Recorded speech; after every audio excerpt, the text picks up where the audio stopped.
AIDS میں جو انسانی جسم کا دفاع ہے اس کے خاص سیلز ہیں، ٹی سیلز غالباً کہلاتے ہیں، ان کے اندر یہ بیٹھ جاتا ہے ایڈ کا جرثومہ، اور اس دفاع کے اندر جو دھاگا بنا ہوا ہے خدا تعالیٰ کی طرف سے، اس کی شکل اس سے بہت ملتی ہے، اس لیے اس کے ساتھ مل کر جب جسم اس کو بڑھنے کا حکم دیتا ہے تو یہ بھی ساتھ بڑھتا ہے، اور ایسا ہی ہے جیسے کسی ملک کے دفاعی نظام پر کوئی فوراً ایڈ قبضہ کر لے۔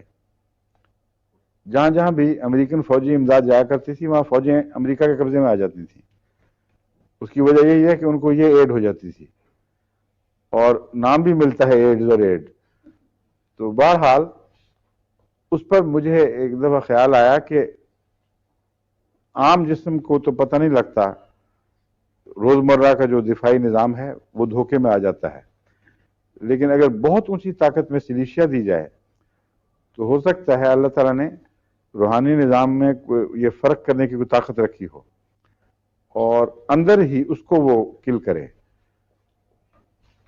تو میں نے اب تک افریقہ، امریکہ اور انگلستان میں قریباً 5 مریضوں کو دی ہے، اور اللہ کے فضل سے 5 مریض شفا یاب ہوئے ہیں، اور جو ڈاکٹری رپورٹ ہے وہ یہ ہے کہ ہمیں کچھ سمجھ نہیں آ رہی، مگر یہ اب موجود ہے کہ کوئی کام نہیں کر رہی، بیماری کے ذرے تو رہے ہیں بیچ میں لیکن ڈیڈ سے ہو گئے ہیں، ان کے اندر کوئی طاقت نہیں رہی۔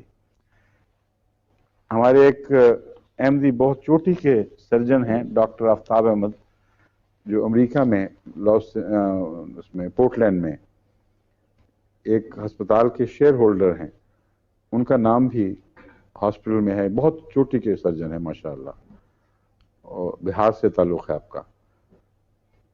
انہوں نے جب جلسے کی تقریر میں سنا نا کہ میں نے مجھے افریقہ نے ایک احمدی ڈاکٹر نے افریقہ سے لکھا تھا کہ میں نے ایک مریض کو آپریشن کیا تو پتہ لگا اس کو ایڈ ہے، اور ایک تو خطرناک بیماری اوپر سے پھر ایڈ، تو مجھے اور تو کچھ سمجھ نہیں آئی۔ میں نے سنا تھا آپ سے کہ سلیشیا، میں نے سرکولر بھیجا تھا دراصل، سلیشیا ٹرائی کرنی چاہیے، تو سی ایم ایک خوراک دی اور 2-3 دن کے اندر مریض بالکل صحت یاب، اور ایڈز بھی ٹھیک ہو گئی، یعنی ایڈز اس حد تک کہ اس کے جو بد اثرات تھے وہ اس پر اثر چھوڑ دیا اور نارمل ہو کے وہ چلا گیا۔ اب یہ پتہ نہیں ہمیں کہ پھر کتنی دیر تک وہ ٹھیک رہا، اس کے متعلق تو نہیں کہا جا سکتا، مگر ایسے کرائسس کے وقت اگر بچ جاتا ہے تو لازماً کوئی گہری شفا ہوئی ہے۔ ڈاکٹر صاحب کی وجہ سے مجھے یہ بھی یقین ہو گیا کہ یہ دور اثر ہے۔ ڈاکٹر صاحب نے مجھے فون کیا کہ یہاں ایک مریض ہے جس کو ایڈز آخری کنارے تک پہنچی ہوئی ہے، اور آپ نے جو کہا تھا مجھے بتائیں کس طرح استعمال کرنی ہے، میں نے ان کو طریقہ استعمال بتایا۔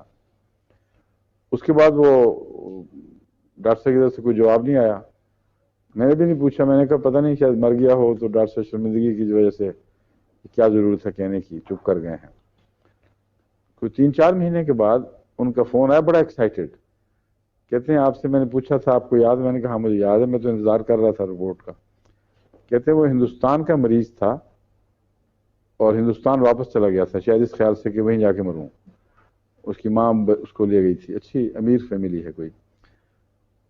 اس کی حالت اس وقت یہ تھی جب دوائی دی ہے اس سے پہلے کہ ہر وقت بیزار، اور جتنا موت قریب آ رہی تھی اتنا ہی غصہ اور بدمزاجی اور بے قراری، ایک عذاب تھا جسم کے اندر، ہر وقت بے چینی، گرمی۔ کہتے ہیں جب اس کو دوائی دی، ہاں چلا گیا، ماں اس کو لے کے چلی گئی، اور 3-4 مہینے کے بعد واپس آئے، اچھا موٹا تازہ ہٹا کٹا آدمی۔ کہتے ہیں حیران ہو گیا ہم دیکھ کے، تو ماں نے پھر جو کہانی سنائی، کہتے ہیں میں آپ کو سنا رہا ہوں۔ کہتے ہیں ماں نے بتایا کہ جب خوراک دی ہے اس کو تو دوسرے دن وہ ٹھیک ٹھاک ہو گیا، اس کا مزاج بھی بالکل ٹھیک، اور ہم بھی حیران کہ اس کو کیا ہو گیا ہے، اور پھر وہ اسی حالت میں بھوک لگنی شروع ہو گئی، کھانا پچنا شروع ہو گیا، اور اچھا بلی سے ٹھیک ٹھاک اب واپس آیا ہے، لیکن کوئی اثر نہیں ہے اس پر۔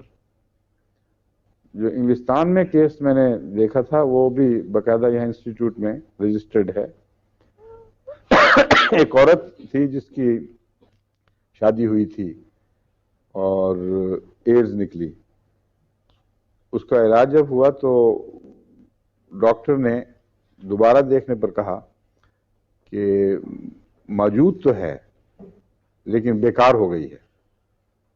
اور اتنا بیکار ہو گئی ہے کہ میں یقین سے تمہیں کہہ سکتا ہوں کہ بے شک اپنے ازدواجی تعلقات قائم رکھو، کوئی خطرہ نہیں.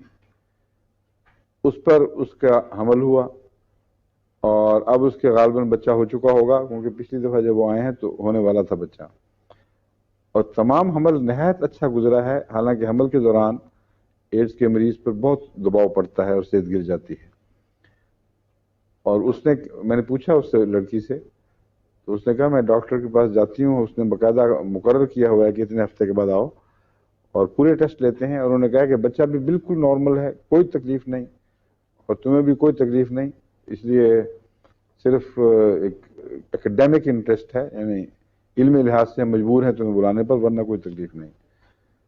تو سلیشیا میں یہ مادہ ہے نہ صرف نکالنے کا بلکہ کوئی ایسا گہرا پیغام دیتی ہے کہ جو ہمارے قدرتی ڈیفنس سسٹمز ہیں ان سے بہترین کام اگر کوئی چیز لے سکتی ہے تو سلیشیا لیتی ہے.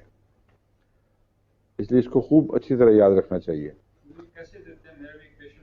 ہے اچھا سی ایم میں ایک خوراک، اور یہ دوست جب جو بھی سن رہے ہیں وہ اچھی طرح نوٹ کر لیں اس بات کو. میں نے کہا پیرشٹی صاحب کہاں غائب ہو گئے ہیں؟ سلیم، کل سے میں نے کئی دفعہ سوچا تھا، بھول جاتا ہوں. دوستوں کی طرف سے شکایت آ رہی ہے کہ میں جب نام لیتا ہوں اکثر بیچارے ہمارے دوست ایسے ہیں جن کو سمجھ نہیں آتی کس طرح لکھنا ہے اور اپنی زبان میں کچھ لکھتے ہوں گے مگر جو ڈاکٹر ہیں وہ تو نہیں سمجھتے پھر اس زبان کو. یہاں ایک چاہیے کوئی یا تو وہ ہو جائے بلیک بورڈ، اس پر خوش خطی سے کوئی فوراً جو نام آیا کرے لکھ دیا کریں، یا اپنے وحید کو کہو کمپیوٹر سے کوئی چیز بنا دیں ہمیں. ہاں اچھا نہیں، میں وحید سے کہہ رہا ہوں وحید کو مجھ سے بات کر لیں. یہاں کوئی چیز ہو نا سب دواؤں کے نام لکھے ہوں اور جس کو ہم پریس کریں تو وہ دوا آ جائے، یہ ایسی چیز کو ڈیوائس بن جائے تو سب سے اچھا ہے. اور اب تک جتنے نام میں پہلے لے چکا ہوں وہ نوٹ کرو اور وہ سارے بتائے جائیں کہ یہ ہیں، اور پوٹینسی بھی بتائی جائے پھر دوبارہ کہ یہ پوٹینسیاں استعمال ہونی چاہیے. بعض سلیشیا میں جو دوست سن رہے ہیں وہ استعمال کر کے دیکھیں تو باقاعدہ نوٹ کریں. اور بہتر یہی ہے کہ ایسے مریض انسٹیٹیوٹس میں داخل کروا کر ان سے ٹیسٹ کروائے جائیں، صرف اپنی تشخیص پر انحصار نہ کریں. یعنی ڈیفینیٹلی جو پازیٹیو آیا کرتے ہیں HIV پازیٹیو کہتے ہیں اس کو، وہ ہو، اس کی تحریر موجود ہو، تاکہ پھر ہم ان کے انسٹیٹیوٹس کو بھی لکھیں کہ بنی نوع انسان کو فائدہ پہنچتا ہے تو کیوں نہ پہنچائیں. آپ بھی لکھیں ان کو یہ نسخہ.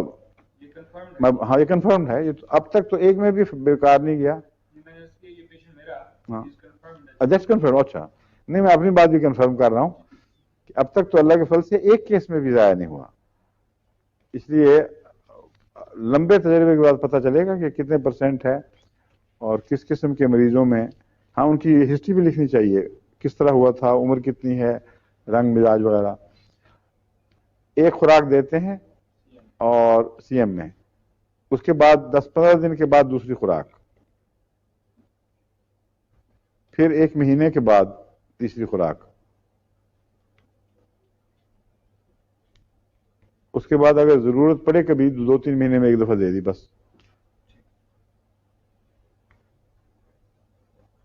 اگر اثر ہو جیسا کہ ہر دفعہ اثر ہوا تو ایک ہی خوراک اثر دیتی ہے پہلی ہی فوراً، اور وہ اپنا کام تو آہستہ آہستہ شاید کرتی ہو لمبا عرصہ، لیکن جو اثر فوری دکھاتی ہے وہ مریض کی طبیعت کی بحالی ہے. وہ دوسرے دن تک اشاش بشاش ہو جاتا ہے، اس کے جو اندر گہرا دباؤ ہے نا، ایک عذاب کی کیفیت، وہ دور ہو جاتی ہے. تو اس کو استعمال کرنا چاہیے. بنی نوع انسان کو فائدہ ہو تو ہمیں جماعت کو اس خدمت میں بھی پیش ہونا چاہیے.